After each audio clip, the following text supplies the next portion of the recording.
Y'all hear me pretty good? Yeah. All right, how y'all doing this morning?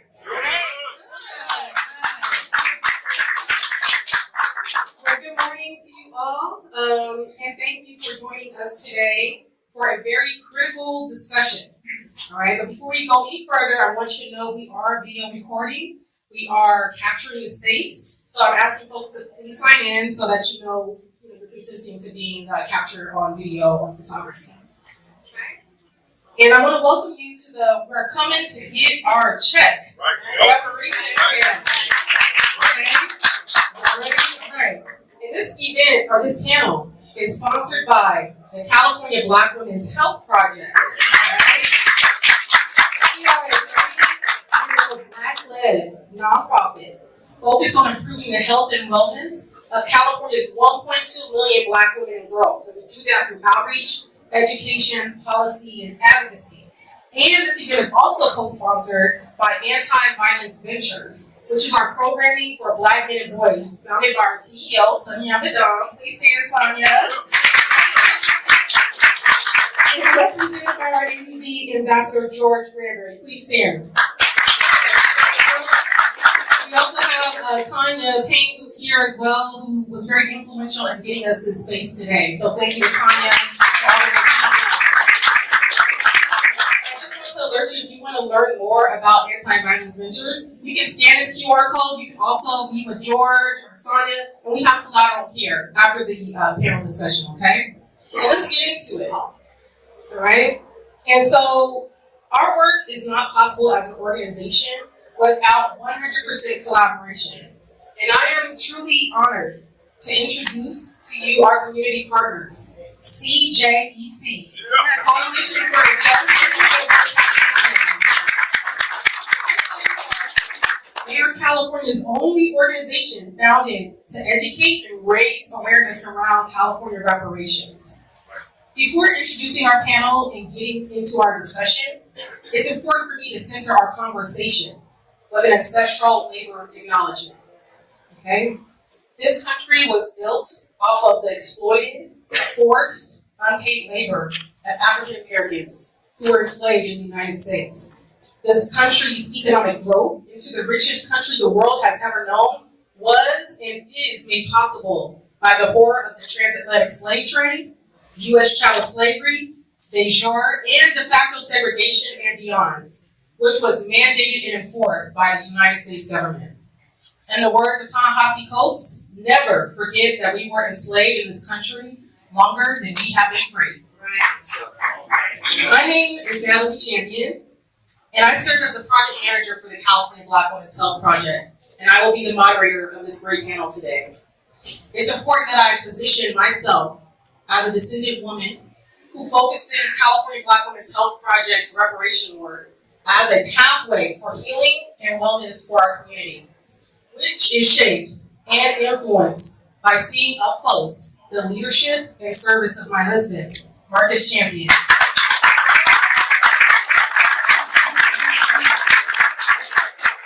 I have seen him center reparations for building a legacy for our family, for our daughters, and our community, and I just want to thank him for being the bridge for me to enter into this work. And it's also important for me that you know, all the brothers on this panel, these are family men, hard workers, caregivers, but most notably, they are leaders and are on the front lines of this reparations movement here in California. Please show them some love.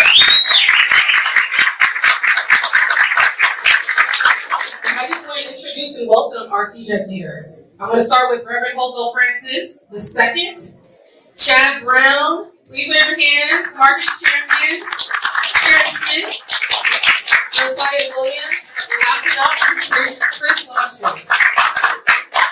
So let's get into the discussion. We're going to talk about the who, what, where, and how of reparations so we can come get our check. All right? And we're okay. So the first question on the panel, or for the panel, and how we'll do this is I will ask a series of questions, and then my goal at the end is to open up for questions for the panel, okay? And before I get into it as well, you'll see you have flyers here of our organization, of CJEC, California Black Women's Health Project, and just information on how to get more involved in reparations, okay? All right, so with that, I'll go ahead and ask the first question.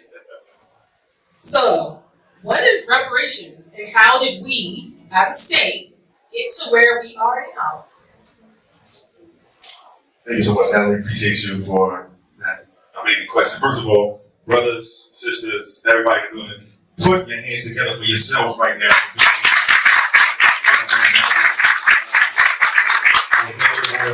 With Dr. West and with Stephen Wonder and with everybody, and that was powerful. That was powerful. And I felt blessed and I feel humbled to be here. So I want to thank you all for the opportunity and the privilege of inviting myself and my colleagues here today.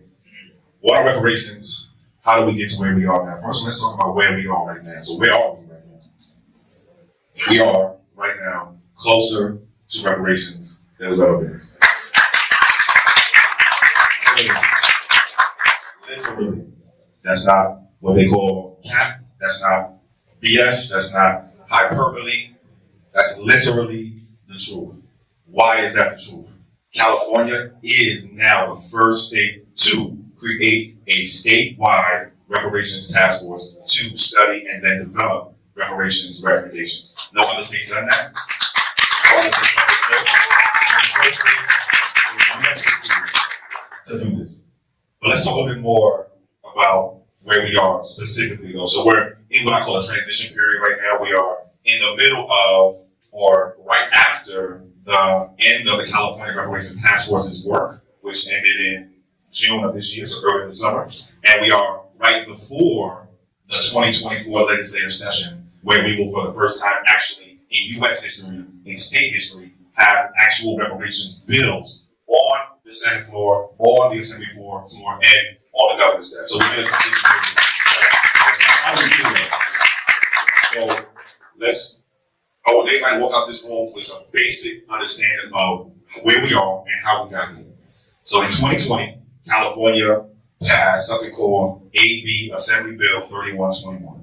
Assembly Bill 3121. That bill, which was signed by our governor, was written by then Assembly Member Dr. Shirley Weber, now of course California Secretary of State Dr. Shirley Weber. That bill created the country's and the state's first ever reparations task force that came to study and then develop reparations recommendations. That task force had 2 years to do 3 things.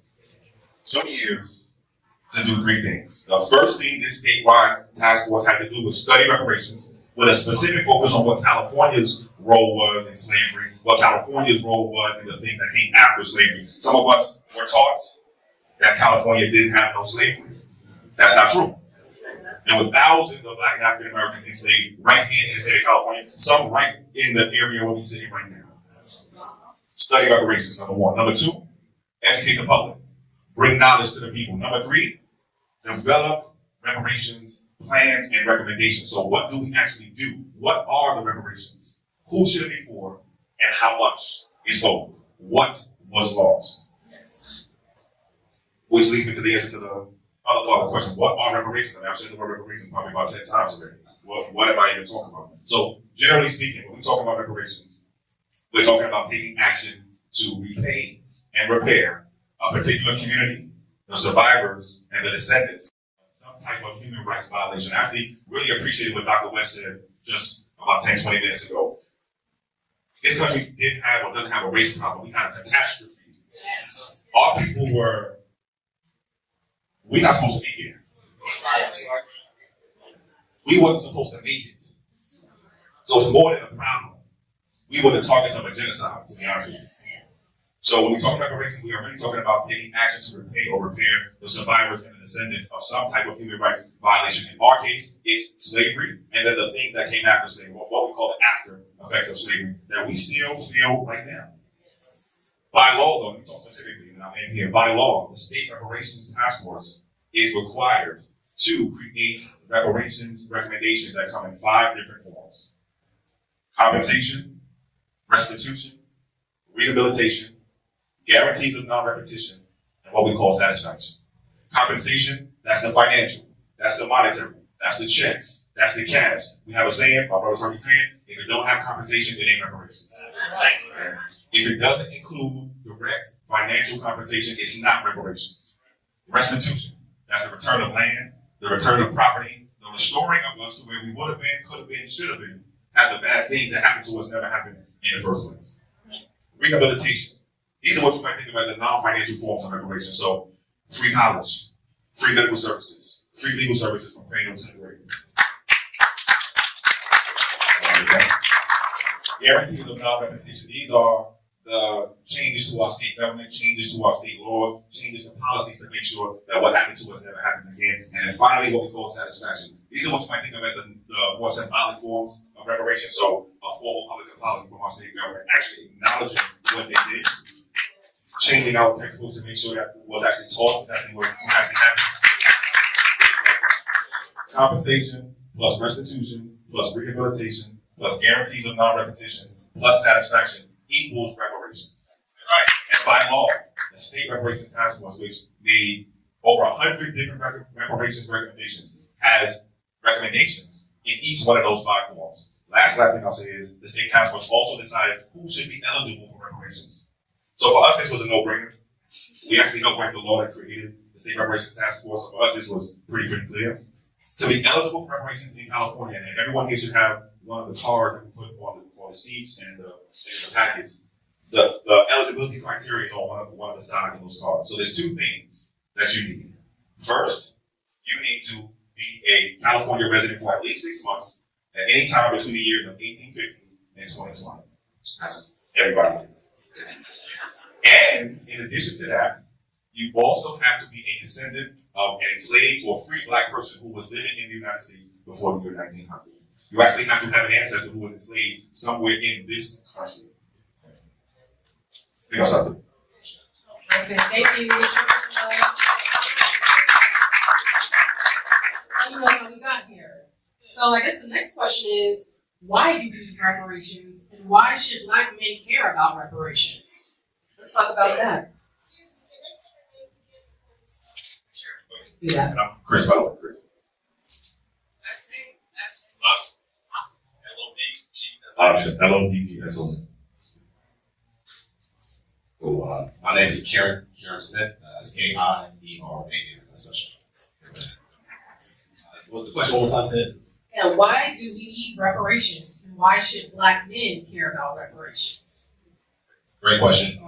So why we need reparations? I'm going to tackle it from a couple of perspectives. So one thing about the president's panel, one thing that got us going is a lot of the data and information about the gaps that we see in our lifestyle, our ability to gain and retain, and as well as when we try to do our individual lives, our family. So a couple of studies really stand out to me. There's 2 studies. There was a study that was done in Virginia that was looking at black communities. And they were looking at the presence of black men in the communities. They weren't even talking about fathers. They just talked about the presence in the community. And they found that just having black men in the community, the scholastic achievement of all the students in the community was improved, right? And so we're talking about the presence of black men, the presence of lesbians. We know that at the same time, another study that showed by the time that black men reached age 18, there's only 87 of us for every 100 black women. And that is not the case at the age of 13, right? And so that just shows you our presence is needed, but then something's happening to us from boys to men. The second factor is that when they look at black American middle class families, that the generation after we reach middle class, our children have the highest probability of slipping back into poverty. So just talking about gaining and maintaining. So even now we individually out here hustling, as we all know in the post-racial America, hustling individually, all of you in your individual places for your family. If you get there, we don't have this collective backdrop, our kids are susceptible to falling right back in. So those are my answers to that question right there. How y'all doing? How y'all doing? We in here talking about reparations, I speak Spanish. So my name is Chad, CJD Brown. And so, one more time, Natalie, the question, just so clear. Why do we need reparations, and why should black men care about reparations? All right, I'm gonna give y'all the reasons why I'm up here and what woke me up. All right, so men lie, women lie, numbers help. Right? So I like to know who I'm talking to when I'm doing these things. So I'm gonna ask y'all a few questions first. So if you would raise your hand on these questions. So I'm in this room, went to college. All right, that's good. And ladies, I should have said this first. I'm talking to the brothers today, so I appreciate the participation, but we're here to talk to the brothers today. Okay, so ain't no shade, we love y'all. But brothers gonna work out today, all right? All right, brothers, how many of y'all in this room married? All right, that's a good question. How many of you own your own home? All right, that's a good number. All right, how many of you have a job or a stable source of income? All right, that's what I'm talking about. That's good to see. And then, how many of y'all own a business? Okay, so by that show of hands, y'all doing what you've been told to do. You're trying to do it right? But if you're like me, you're still struggling. You're still feeling that struggle. I'm getting to you. Now, I want to talk to you about that because again, men lie, women lie, numbers don't. I'm going to talk to you about what woke me up and got me in this movement. So we're going to go through some numbers on those categories I just talked about. So let's start with college. So I'm going to just read this because it's said better here than I can ever say it.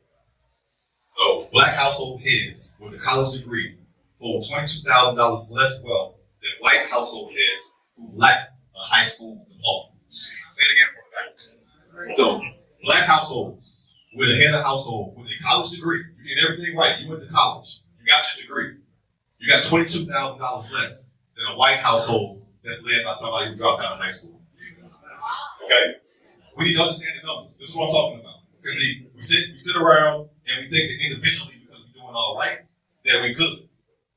But you're not good because the collective ain't good. That's what Dr. Wesley's talking about in there. Let's go to marriage. Let's talk about family structure. So, first of all, you know, brothers, we get blamed. They call us absentee fathers. They say we're not in our communities, we're not in our neighborhoods, right? That's not true. Thank you, brother. That's not true, right? They warehouse us in jails, right? They're forcing us out of our families. But let's talk about how that affects our wealth. So, two-parent black families held about 60% of the median wealth of white single-parent families. So both y'all in the home, both y'all doing what's right. You got 60% of the wealth of a single-parent white family. All right? They tell you that you get married, that's where you're going to start your wealth building, right? That's the family bank. That's the first bank, right? You and your wife. But what we find is black families, it doesn't translate into wealth for us. You know, we get married, our wealth position doesn't change. In fact, we get penalized most of the time in the tax code. Because we get married, somebody's making the same kind of money we make. Right? You get penalized in the tax code for that. Versus having one breadwinner in the household. Let's talk about entrepreneurship, owning a business. Black-owned businesses start with approximately a third less capital than white peers and have difficulties raising private investment from mainstream investment streams. Only 1% of black business owners obtain loans in their founding year compared to 7% of white businesses. Okay? So you can't get money when you start your business. So then, what happens then? In 2019, 59% of black-owned firms fell into the category of at-risk or distressed in comparison with 27% of white-owned firms. And so, black entrepreneurs are more likely to experience, as my brother Kieran here was saying, downward mobility. 8 out of 10 black businesses fail within the first year. You've been sold a bill of sale, y'all. Right? You're doing everything right. The deck is stacked against you. The numbers don't lie. Men lie, women lie, numbers don't. Let's talk about home ownership. We've all heard the statistic that our home ownership is going down. We own less homes now than we did in coming out of Reconstruction. I don't know if y'all hearing me. Because when I'm up here talking about this is coming from my heart. This is coming from passion. I don't do this for anything else except I love my family and I love my community. I got 2 daughters. I got to make sure the world is a better place for them. Yes.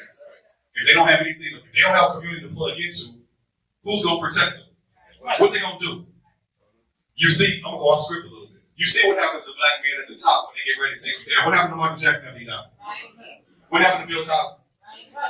You can't make enough money individually to protect you in a system that's targeted and weaponized against you. Yes. We got to understand that we've been robbed.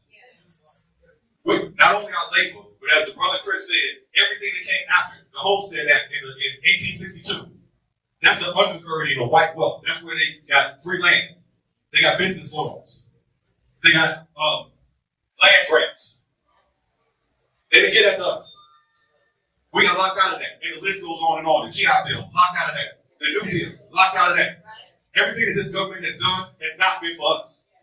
And so we sit up here because it's time that the government correct that. So I saw there was another panel where he talking about generational wealth. That's what we're talking about. Because you've all been robbed of generational wealth. They owe you. I want you to go out here, when you leave here, like Brother Chris is going to give you good facts, good information, all these brothers, intelligent brothers. I'm up here with them because we share a common goal. And that's to get all of us right. Because unless all of us are right, ain't none of us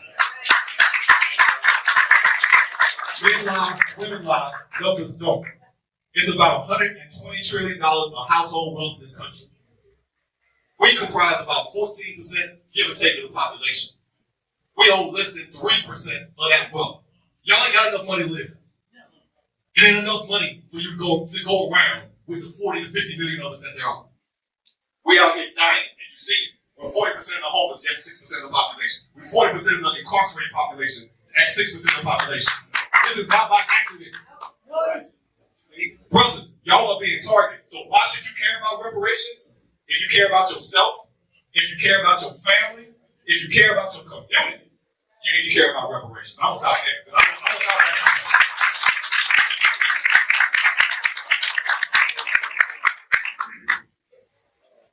Check, can y'all hear me? Yeah. So, Marcus, MARC, US, last champion. So, Chad talked about it from the numbers. I'm going to talk about it more from a personal experience. Check.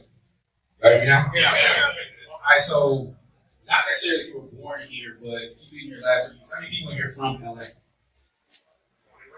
the majority of the room. So, just to give you reference, I was born in 82, sitting in the hospital here. So I'm from here. That's where born in 82, I grew up and lived through the terror of the 80s and 90s, gangs, crack, LAPD, all that type of stuff. I saw what our community has been. Despite our community being terrorized pretty much since we've been here, we always made it community. We always had family. We always had love. And with all those things that the government and the system is throwing at us, like I said, Chad talked about numbers, but I want to talk about what we deserve, what we're owed. We're owed a stable community. We're owed a community where we don't have to drive like 5-10 miles to go to a quality grocery store to get quality food. We're owed schools with resources that when you look at, I don't know how many other Zillow, but like they show the schools like around the house you're looking at. Every public school around whatever house is in the neighborhood that you live in is going to have like a C, a D, or an F. They have a terrible school. We are owed the resources to get our schools up. We are owed quality health care. By blessing, my mom had a job where we had Kaiser, but I know that's not necessarily the case for everybody. My father was one of 5 brothers, and he was the oldest, to be the oldest at 65. He died at 65. Everybody else died pretty much in their 50s or 40s. And that's pretty much the commonality within the community. On my mom's side, my uncles died in their 40s and 50s, whether it be from drugs or just health in general. What's the common thing that probably what the majority of us here when we go to the doctor, you got high blood pressure? Or are you dealing with some type of high blood pressure, some type of diabetes? Why is that the so-called common thing with Black people? Because we haven't been given proper health care, we haven't been given proper food. We live with stress just on the daily, and that's what leads to negative health outcomes. And so that's why I just want to talk about what we're owed. We're owed to be able to wake up, be able to breathe easy. We're owed to be able to wake up and be able to just, like Natalie said, my wife, who's moderating the family, we have 3 daughters. I have a 2-year-old and 2 6-year-olds. My kids have to stay in the backyard because of where I live. Yeah. Because of what goes on. I can't walk around my neighborhood. I can't walk the kids down the street just because of what goes down where I live. I deserve to be able to go out and go for a jog if I want to. I deserve to be able to walk for the kids to be able to go outside and just kick the ball around for the soccer and that type of stuff. So, yeah, when it comes to reparations, this is the balance. It's been played in our mind, again, growing up in the 80s and 90s. Reparations was a taboo word, and it was viewed as something that, is a pipe dream or it was a handout. And what we're here today to tell you is that it's none of that. This is what we're owed. This is what's to balance the community. Like Chris said, had we got our 40 acres of mule coming out of slavery, everything would be more balanced. Everything would be where it should be. And we'd probably be ahead of some folks. It comes down to. And so, this is what I offer for that. But start thinking of reparations as what you're owed. Handouts, pipe dream, this is real, it's happening. And like I say, it's not over until we're done. And so, like Chris said, the first bill is going to be in the legislature in January. We need your support for that. We need you when they bring it before the committees in the legislature, when they bring it before the Senate, before the Assembly, there's a session where the public can just call in and just say, I support this bill.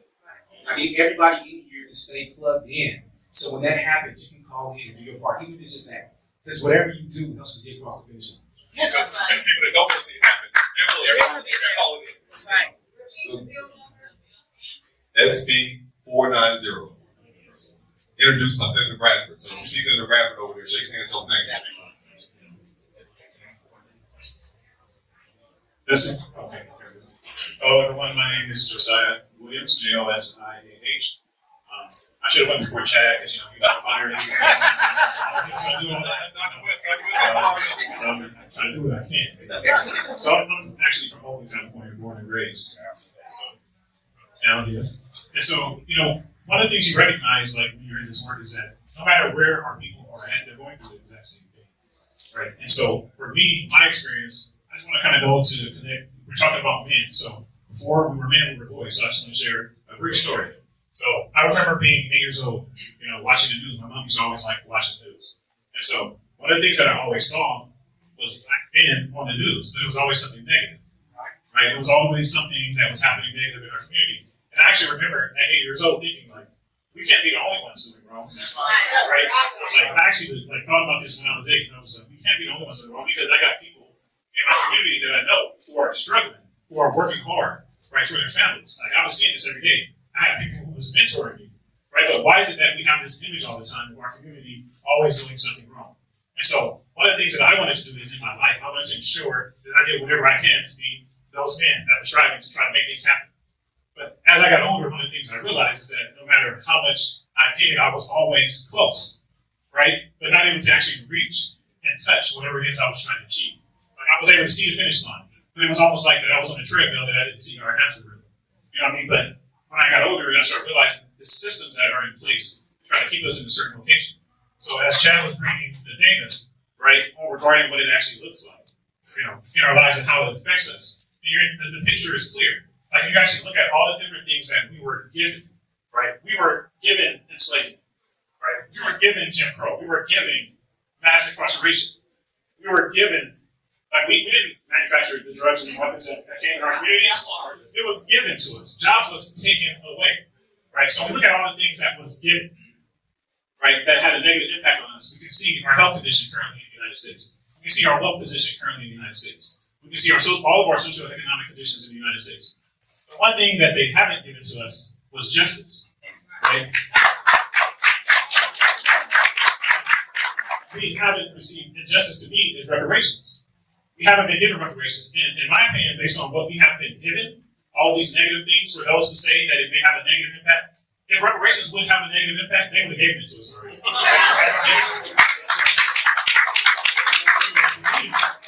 The reason why they haven't given it to us is because they remember what happened whenever we got a slight opportunity.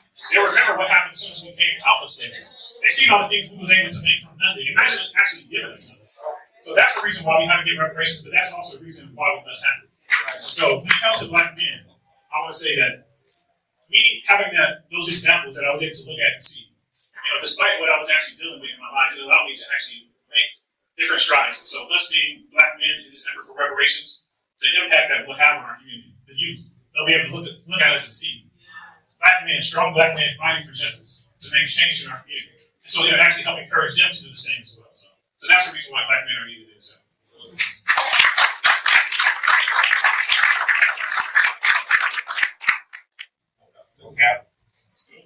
Why they trying to pump me up on that? My name is Jose Francis. I'm just sitting here, Hozell, last name Francis with an I.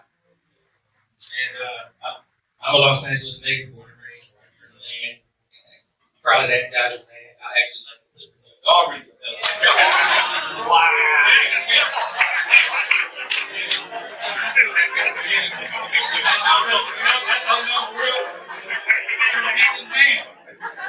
But while we talking about reparations,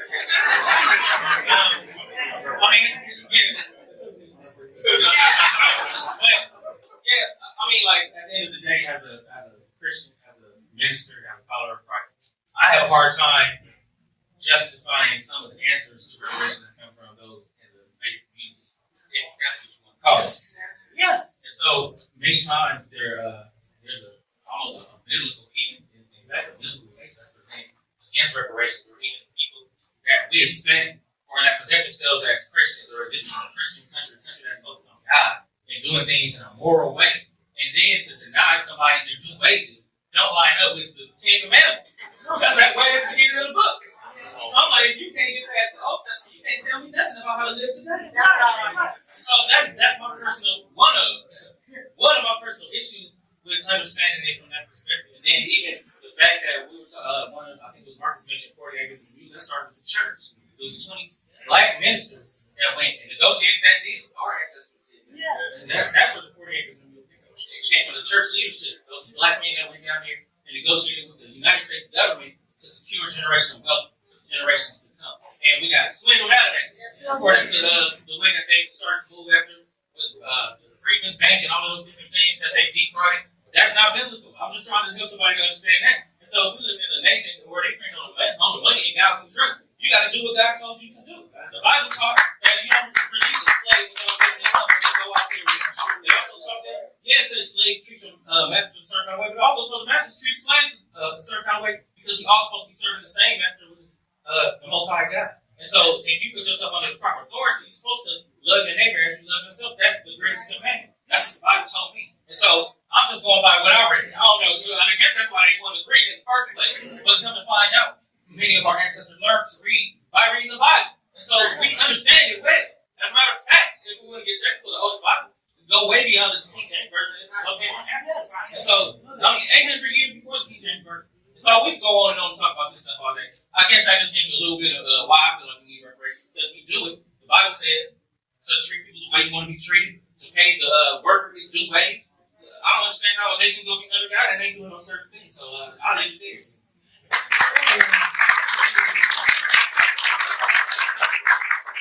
Appreciate the responses to that. Before I go into question 3, I know a lot of folks came into the room while we were in session talking about the questions or answering the questions. So again, my name is Natalie Champion, and I'm with the California Black Women's Health Project. And we are co-sponsoring this event, this reparations discussion, with our brothers and community partners from Coalition for a Just and Equitable California. I just wanted to reintroduce us and also just welcome everyone who came after we started. And so now I'll go on to the third question. What's coming next for reparations in California? What can we expect? So what's next? So I want to thank my brothers. I think that was very powerful. And I want to talk about what's coming next.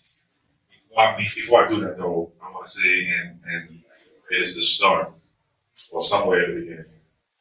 So each one of you, each one of us who's right now, here right now, each one of you is literally sitting and living inside of a history book right now.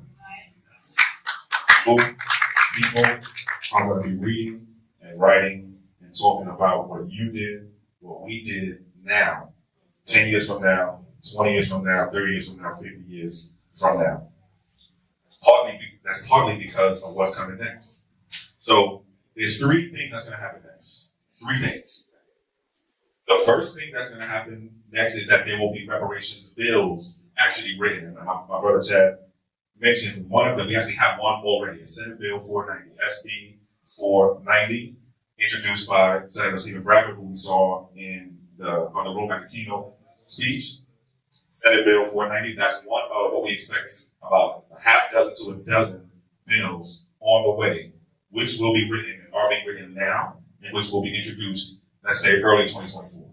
So the first thing that's going to happen is that reparations bills are going to be written and then introduced into the state legislature. That's never happened before. That's never happened before. This is real. I'm glad my brother Marcus said this. This is real. This is happening. And you're here. That's the first thing that's going to happen. Reparations bills are going to be written, are being written, and then introduced into the state Senate and state assembly. Second thing that's going to happen after that. So that first thing is between now and let's say February of next year. So between today and February of 2024, within the next 3 to 5 months, there will be between 6 to 12 reparations bills written and then introduced into the state legislature. The second thing that's going to happen, the next thing that's going to happen, is that those bills will then be moved and then voted on and then passed by the state Senate and state assembly. The timeline for that, let's say between February of next year, when we're successful, and let's say the summer of 2024. To pass most bills, and in our case, our reparations bills, we need a majority of the state Senate to vote yes, and a majority of the state assembly to vote yes. So there's 40 state senators, we need 21 to vote yes. There's 80 state assembly members, we need 41 of them to say yes. So that's 21 plus 41. That's the second thing that's going to happen between February and the summer of 2024. The third thing that's going to happen is when those bills are passed, when they are passed, they will be on the governor's desk for his signature. They will be on the governor's desk for his signature. That's, let's say, late summer of 2024. To make reparations real next year, the math is 41 plus 21 plus 1. 41 assembly members plus 21 senators plus 1 governor. 41 plus 21 plus 1. That's coming. That's absolutely about how folks can get involved too. So how do we actually make this happen? So there's a few things. And actually, I was thinking about this last night. I actually wanted a couple of my brothers actually said it. The first thing that we need to do is connect to or plug into current accurate reparations information. Let's actually do that right now together. Okay, so some of y'all got your phones out. Everybody, please take your phone out right now, please. Okay? Let's do it right now. Whatever web browser you use, whether you use Google Chrome or Safari, whatever it is, whatever you use to go to websites, I want you to go to this website right now. It's www.cjec-official.org. cjec-official.org. When you get there, and there's some QR codes probably up there somewhere too, okay? When you get there, you're gonna look for the menu button that gives you a list of the different tabs. So it should be on the top right. You gotta look for the Get Involved tab, cjec-official.org. Look for the Get Involved tab on the menu list. I want you to put your information into the form on that page. We put out a monthly California reparations newsletter. We send out California reparations text messages. We need you to stay connected, get connected, and then stay connected to current California reparations information. Why is that important? Because there is already, some of you have seen some of this, you'll see way more of this coming soon. There is already a very well-organized, well-funded, nationalized, anti-California reparations movement already moving. Already moving. We've been tracking it for about a year and a half now. Already. Well-funded, well-organized, and it ain't just in California, it's coming from across the country. The target is California. California is ground zero for reparations. I heard somebody say this the other day. If we can't do it here in California, that's going to send a very bad message to the rest of the states and to the federal government. Right. That's why we need to get connected. Also, if you are on Instagram or on Twitter, or if you're on social media, it's at CJEC Official on Instagram, Twitter, Facebook, or on the socials. Get connected to current and accurate information. That's the first thing. The second thing we need to do, okay, is to get to know who your state assembly member is and get to know who your state senator is. How many of you know who your state assembly member is? Okay? That's not enough people. How many of you know who your state senator is? Okay?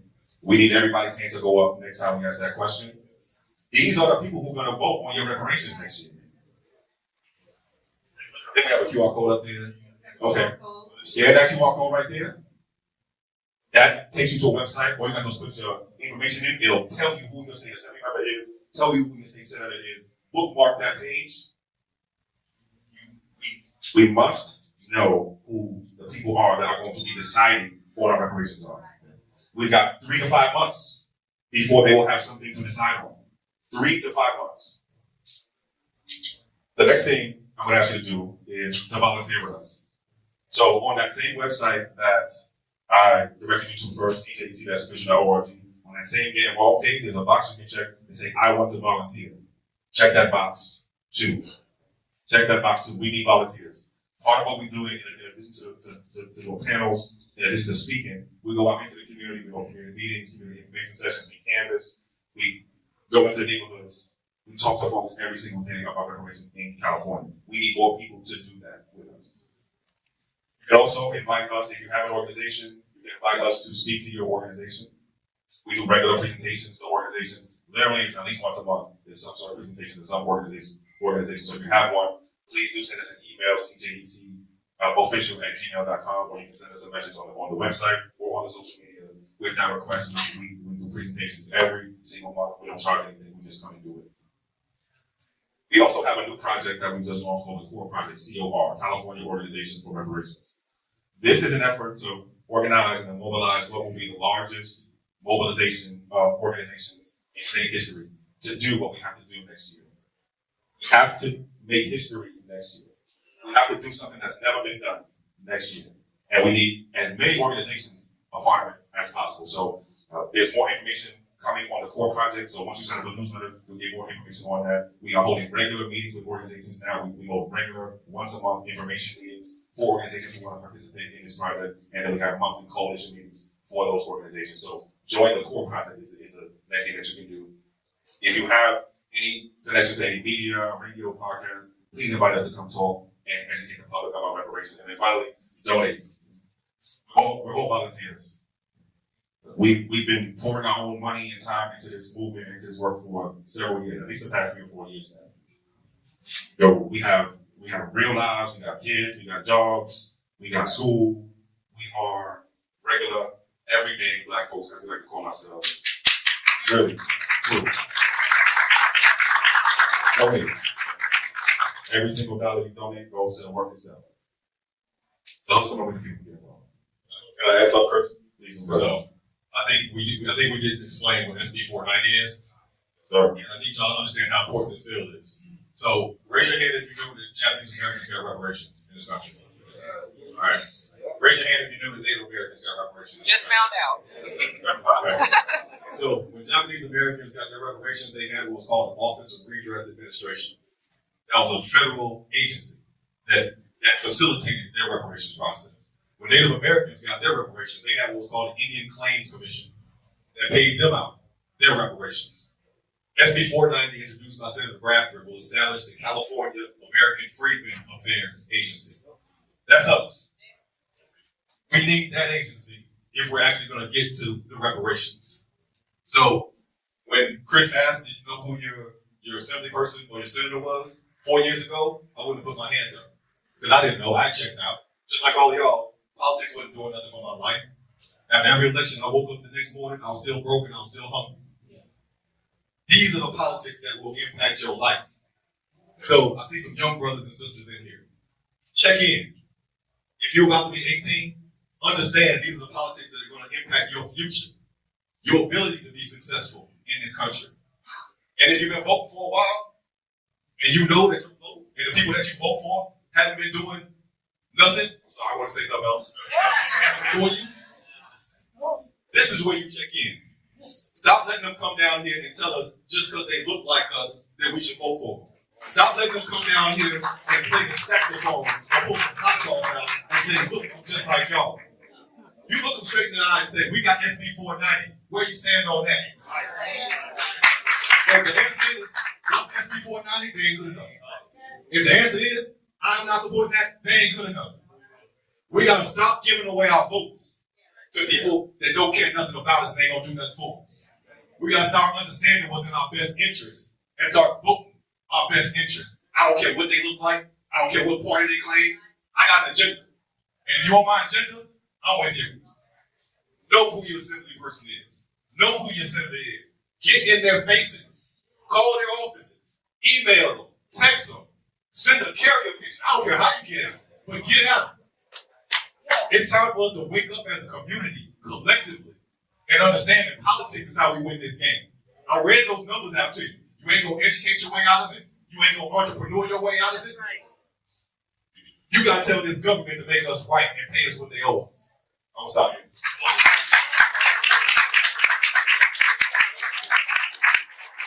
Open it up for questions. I know you're ready. So you told folks how to get involved. You all have talked about how you do this work for free, how you poured your energy, your time, your talents into this work. How do you get these brothers out here to stay involved in reparations, to stay involved in the movement? They got the information, they signed up. I'm seeing them get the sign-ups. How do we get them to stay involved? This is a long battle. Other questions from the audience. Okay, cool. I'll get a quick answer. I'm gonna do a little anecdote, all right? A little anecdote. This was years back. We were at the beach with my family. I got 3 kids now, but it was just the youngest then. We was at the beach and the car, battery died, right? Battery died. We out here trying to figure out something, how to get to where we need to go. Three young black men over there, listen to music, hang out. They see me struggling, they come over and say, what's happening? I said, my car, battery out. So this young brother said, I got cables, came over, hooked it up, charged up the battery, we was good to go, right? So, we dab it up, we saying, thank you, man. He looked at me, I said, yeah, dude. He said, I know a little something. He said, I know a little something. I said, show you right, brother. Yes, you do. And I left that encounter realizing that our boys and our men they need to feel the power that they have. They need to feel the influence that they have. And I can tell you that getting in this fight has never made me feel more powerful and influential. Before we got this fight, we didn't know who our senators were. We weren't writing bills. We weren't in meetings with senators and officials. We weren't looking down our opposers who could organize against us in the room and like, we here. We weren't doing any of that. So how you stay involved is feeling that power, that agency, that y'all got something. Y'all, like my man said, we a bunch of plugs with no outlets. Reparation is an outlet. Get plugged in, get charged up. Once you feel that, it ain't gonna be no question about you saying that. I think for me is how to run a stay involved is like for me, I have to see it working. I have to see it actually happen. I have to see actually action happen. I have to see something coming from the work that I was doing. I actually had to see it working. And the amazing thing about the work that this team has done, along with the support of people just like you all across the state, is that we've actually made things happen. We've actually seen things happen. So I mentioned briefly earlier, we actually helped write the final version of the law that created the State Reparations Task Force. We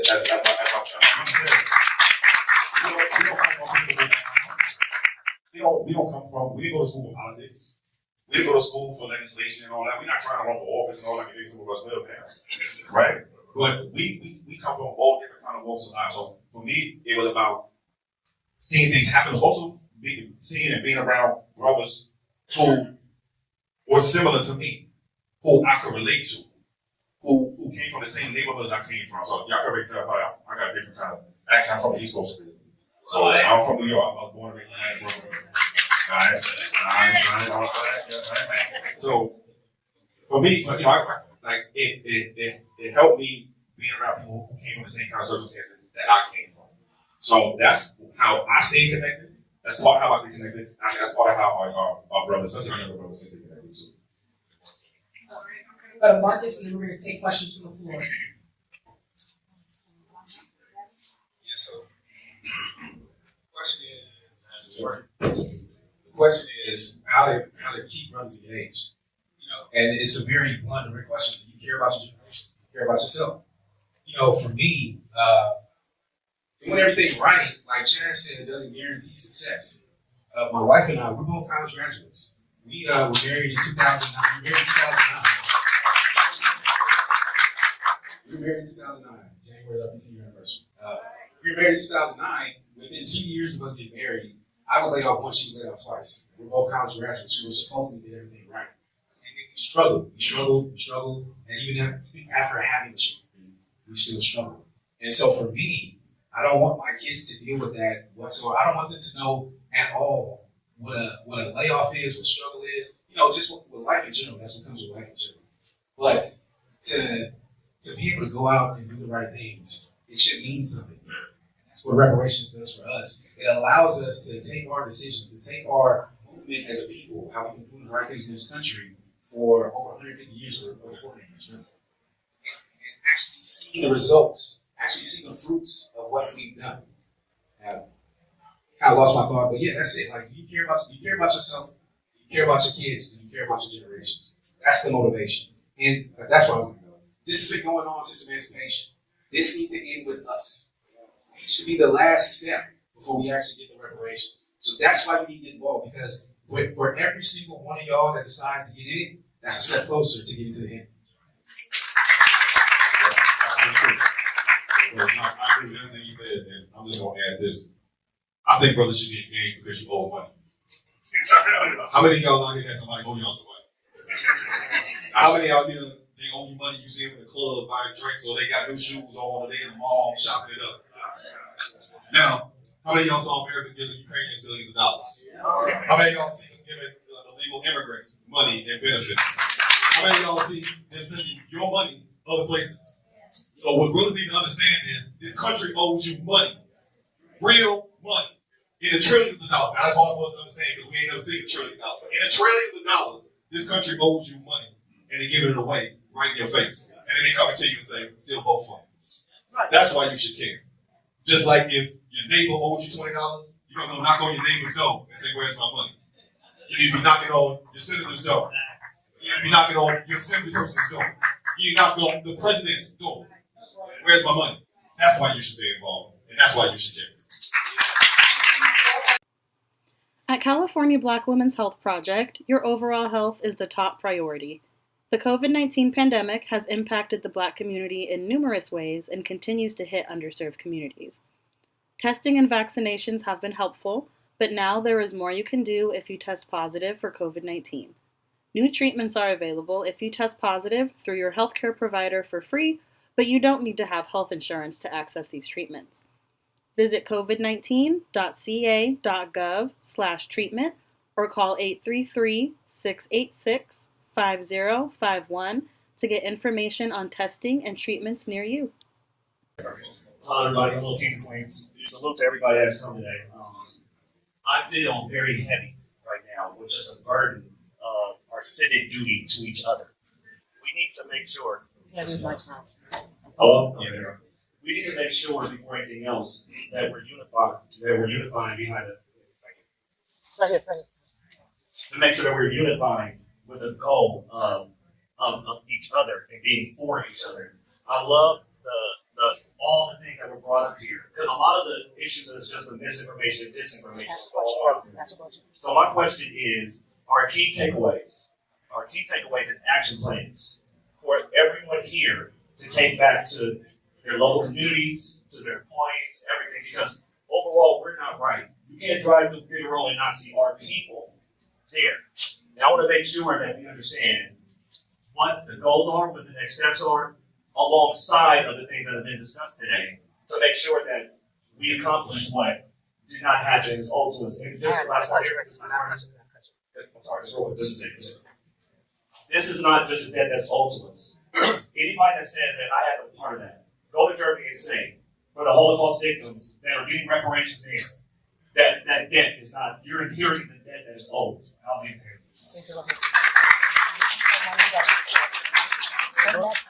Mr. Judge, I just want to say thank you all for being here, telling us about SB 490. Thank you for that. However, at the age of 73, I would be remiss if I didn't share with you how we should and could move forward. I'm Morris Griffin. I'm better known as Big Money Griff, strong community activist, leader, and problem solver west of the Mississippi.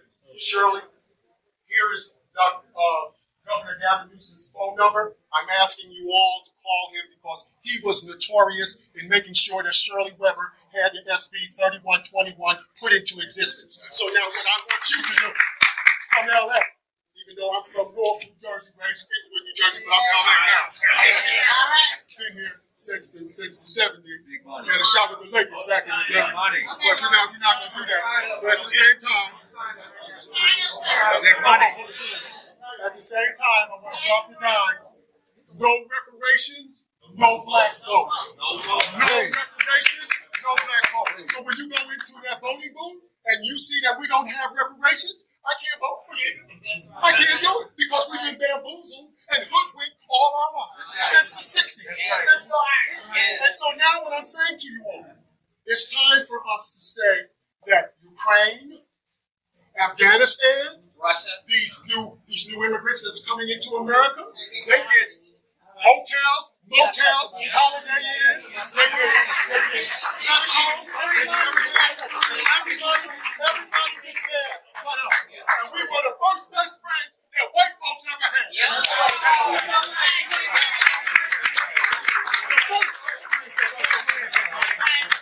And cotton was the #1 industry. We're gonna, There's so much more. So I would have you guys, when you guys get ready to go to Sacramento, that you take me with you.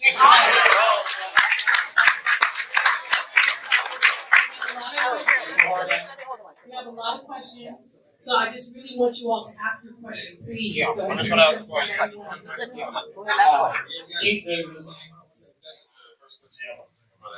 I was asking big one that's kind of answer the question. So everything that we listed is what you want to do, right? So we listed a few call to actions so far. If you're taking those steps, thank you. If you haven't taken those steps, please do take those steps. Most of the legislation that we are going to be fighting on is going to move in 2024. So right now, it's really about raising awareness among as much people as possible. So for example, the website that we gave you, the link, send that link to 3 people today. 3 people today. The more people that know about the bills that are coming, the stronger we are, the more successful that we'll be. Right now, it's really about raising awareness and educating our people and waking up our people too. Because this is going to be the fight of our lives. Yeah, I'm not kidding. This is the fight of our lives. You're in it. What are you going to do? I just want to add one thing, and then we'll get your question, brother. So we're in September, and I just saw a commercial for Dallas Mall. They already got a Christmas tree up. In November, all y'all gonna get around your families. In December, all y'all gonna get around your families. When you sitting around that dinner table, you need to talk about reparations. When you get together on Sundays and you watching football, have a conversation about reparations. When you're in the beauty shop, when you're in the salon, getting your hair did, or you're in the barber shop getting cleaned up, have a conversation about reparations. What we need to do as a community is have it on our lips everywhere we go. And I say this every time I talk, and everywhere. I'll know we real about it and we serious about it when I'm in the grocery store and the sister in front of me and the checkout lady, they talking about reparations. When I'm walking down the street and I walk past the bus stop and the conversation's about reparations. When I'm going to the basketball courts and brothers shooting hoops and they talking about reparations. That's what we need to get to. Where we have it on our lips everywhere that we go. Don't get shy. And don't get shy, sister. That's right. Don't get shy because you owe money. How many of y'all shy when somebody owes you money about asking for your money? That's the same energy you're supposed to have. We have to take questions, man. Thank you. Chief Davis, for the KJLH. Now, please. Go ahead, son. Keith Davis and KJLH. That's right. My question is, you said we're in a fight for life. I believe that. Drastic times calls for drastic measures. Has there been an effort, or have you thought about staging a million man reparation march to Sacramento to make a stand? The answer is yes. Let's do it. The answer is yes. So one thing that's going to make a big difference next year is that the people in Sacramento, I live in Sacramento, so the people in Sacramento actually see us and feel us there. So I was in the Capitol a couple days ago. I was up there for the votes and all that. Our physical presence makes a difference. I remember I got out of the elevator one day, this was actually in July, I went to the Capitol, it was on what we call a lobby day. So a lobby day is when you bring as many people up as you can, and you go talk to every single person that you can talk to who's a politician, a senator, a senator. Well, I went up the elevator, the elevator opened, and I couldn't even get out the elevator. There was so many people in the hall I think they were there for some of the unions. There was probably like 500 people, and we literally couldn't get off the elevator. Right. Better believe they got what they wanted. Our physical presence makes a difference. It makes a difference. So brother, absolutely yes. Absolutely. Yes, I know about SB 4039. And my question is, I think before we leave here, if you could give a little summary to this audience, pretty large audience, about the basics of 4019. Yeah, SB 4019. Right.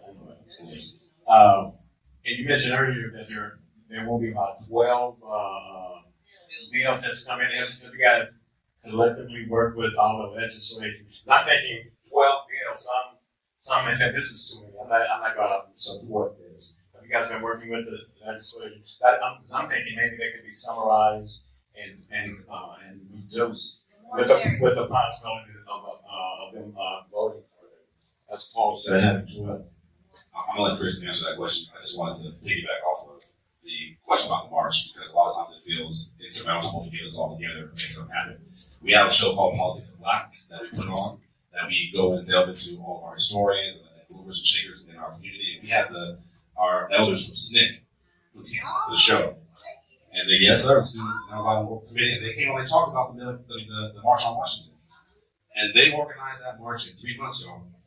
They organized that march with no social media, no internet, nothing. Little to no resources. They did that in 3 months. So we talk about this thing. If our elders can do it in 3 months, then we can do it. That's absolutely right. And to your question about Senate Bill 490, which is a bill, really the first of a series of reparations bills. This bill will create what Jack called and what we call the California American Freedmen Affairs Agency.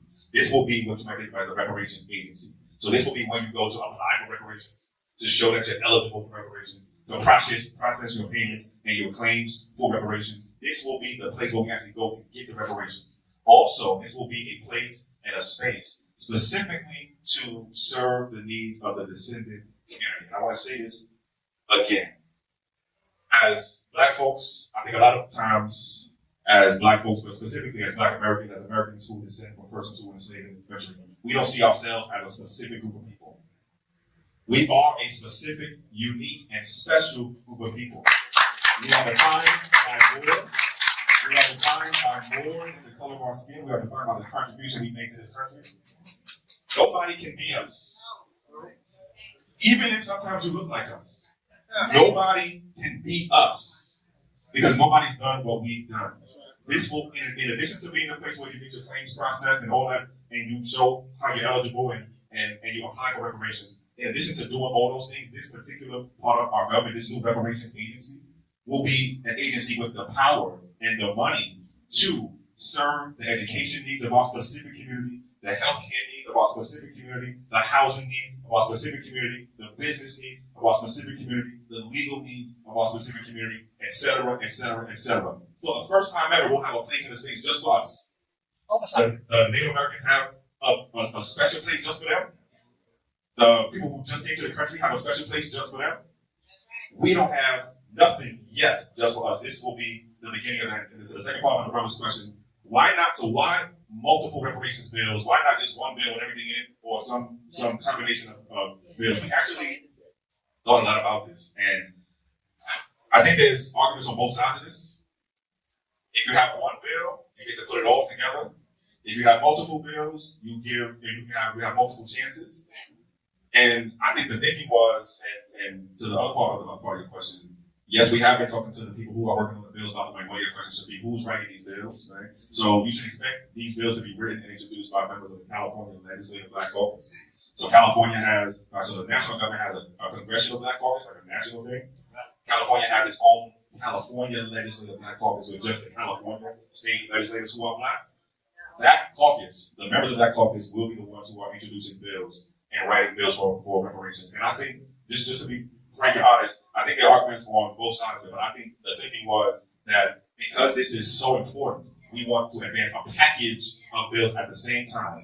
And that's what we expect to happen. I'm going to cut it really quickly because we have maybe 7 minutes left, okay? And I want to get to all of these brothers. I want to make sure that they're heard. So if we can get to the next question, please. I just wanted to add about the agency. There's the genealogy is a really big part. This agency can be responsible for aiding all of us in finding our genealogy, rebuilding of our families. And so that's a really big part of this building family. Hi, my name is. My name is Preston. I just come here. I like your meeting. Black Lives Matter. I like what they're getting off the stage. I like words in paper. That's the only thing right to understand. I like yours too. The church. We all wrong. I like yours too. Talk about it. I mean, it's 747. Was out the window. Y'all looking out the window? You understand yourself, your kids, and everybody else. I'll leave you my phone number. My question is this: I just want to hear what they have to say. Thank you very much.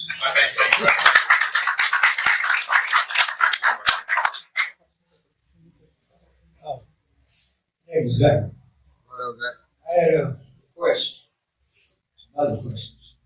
I also came down here for reasons.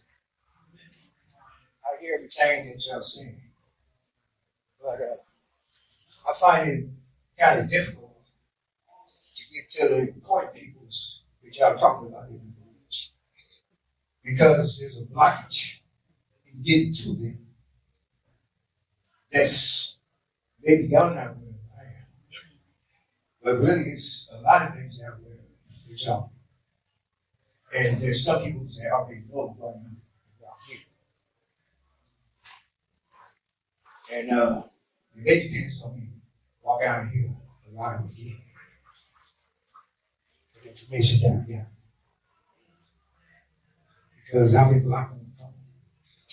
I've been blocked in my house. I've been blocked by other people that's working in the FBI. They covered my suggestions. But okay, my question is, I find it totally impossible, but how can you get to it? The ones that you want to talk to. I mean, I'm gonna try it, but I guarantee I ain't gonna be able to do it. So how can you get to it? So You want to answer all hot? So, you know, yeah, real quick. So, one thing that Chris emphasized, one thing I emphasized, we're regular people. There's nobody up here who is majored in politics. We're not political, we don't work. We're just regular people, 9 to 5s, we do this. And we just kept knocking on that door until we got there. I want to shout out Tiffany in the back. Tiffany, raise your hand. Tiffany is the person who got us in all these doors with all of these legislators, these assembly people, these state senators, these federal senators, federal Congress people, the White House, all this type of stuff. Tiffany did that just by being persistent. So there's no such thing as blocking when it comes to getting this done. So I hope that answers your question, bro. There's no stopping this.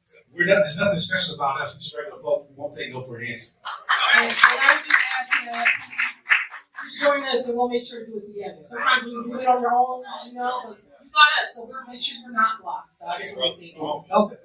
My name is Brother Michael Cooper. I'm some people layers, founders of the essence. So my question is there a black replacement strategy in place? Explain that. That's just a question. Is there a black replacement strategy in place? Because we are being replaced. As we know. Yeah, so if I understand your question, you're asking, like, are they trying to eradicate us from, or take us off the chessboard here in America? And I think without a question, y'all all can see that happen, right? There's no other group in this country that can be murdered indiscriminately by agents of the state with little to no consequences, right? Why don't you see Jews being killed in the streets? I'll tell you why, because there's consequences to it, because they have capital in their communities to protect themselves, to be able to hold the people who harm them accountable. They have not only robbed you of your capital and your generational wealth, they have robbed you of your ability to protect yourself in a state that is weaponized against you. So, to your point, I don't think it's replacement, I think it's genocide. Thank you. We're going to go to the next question because we only have 5 minutes. Okay, so we can ask all the questions and then they can answer all the questions. Okay, my question is, as it relates to the AME Church, okay, is there a program about dealing with the AME Church as it relates to homelessness, as it relates to reparations in the church? I can speak specifically. Hi, my name is Martha, and I was wondering if it took so long for this movement, because there was people before you guys who required dedication. Good morning. I wanted to thank all of you wonderful kings for doing this. Thank you so much. My question is there like a range amount that you've been talking about? And okay, well, I'm sure there's some kind of range. And then is there something going to be put in place to make sure that they don't make no limitations, like people in prison, people with their record, people that are child support? None of that should matter because it's all based on life. So is there no limitation, no restriction?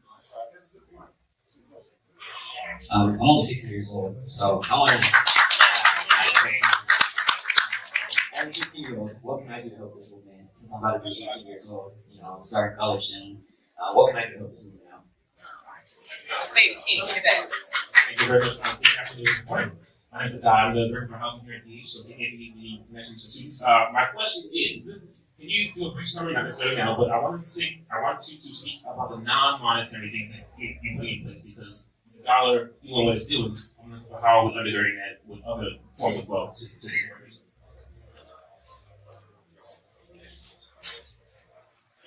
Hi, thank you for being here. Thank you for all the dedication and passion and hard work that you guys have put into this. I've been in several of the meetings at the museum and other places.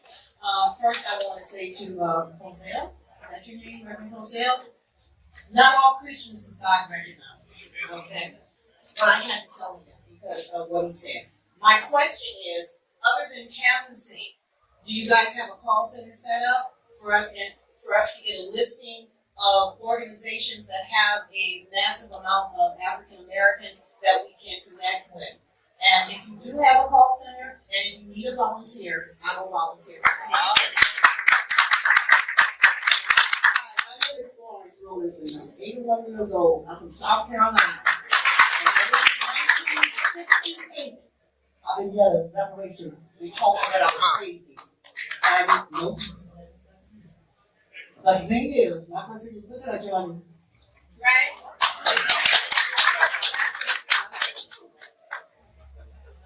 Hi, my name is Dexter Butler. I'm a small business owner. I like to know being reparations for small businesses, and how would it apply to?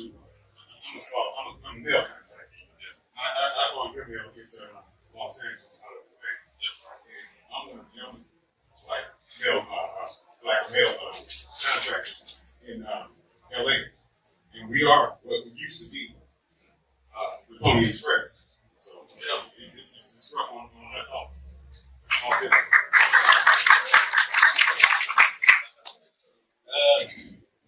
Amy, I can't speak specifically for Amy. I do know that they have a lot of representation in this area. And you can probably reach out to them through the website, maybe through one of the churches, find out more about what their specific stance is on reparations. But I understand that the majority of American Christian denominations don't have a affirmative stance on reparations.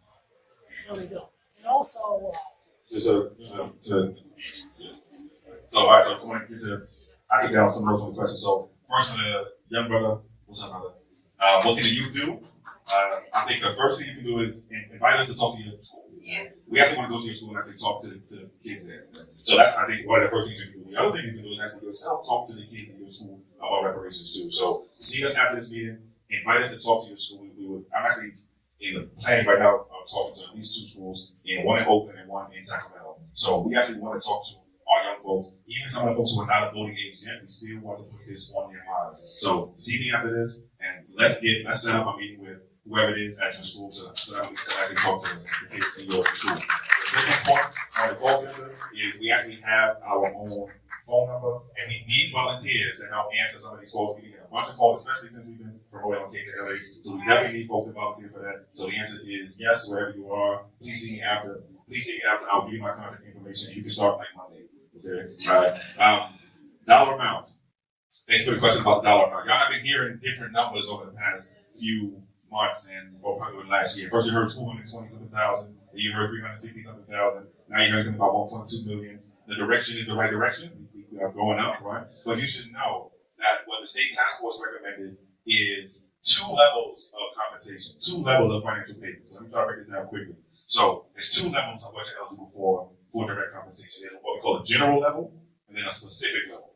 The general level means that everybody who meets the eligibility criteria, you are eligible for some direct compensation. You won't have to show that you have anything particularly bad done to you. You won't have to show any documentation of a particular harm. It will be assumed that because you are a descendant of someone who was enslaved in this country, that you live with that in your life every day. You're going to get paid for that. Okay? The second level is the specific level. So for individuals who have specific claims, so the state took my land, I was falsely mass incarcerated, you will be able to make specific claims on top of the general level of compensation too. So there's two levels of direct compensation. How much you're eligible for, though, will depend on how long you live in the state of California.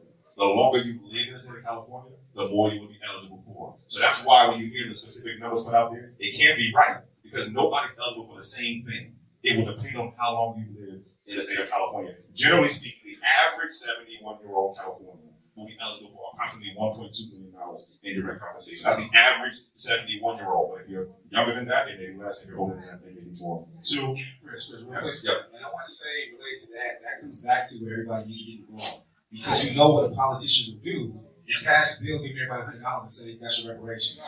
We want to make sure that the full amount that the economy is being calculated, bare minimum, is what we get. So what Chris talked about, the average 70-year-old getting about $1.2 million or somewhere around that, depending on how long you've been here, we want to make sure we're involved so that we get fully what we're owed when it comes to dollars. Thank you, Marcus. And actually, we are out of time. So you will see people with their hands up in the organization. You can also talk to them, Sonia and Gilch from the Purple Shirts, our team here. But we do have to exit. There is another session happening. Please stand and give our conference. Thank you so much. And please stay engaged in reparations. Thank you.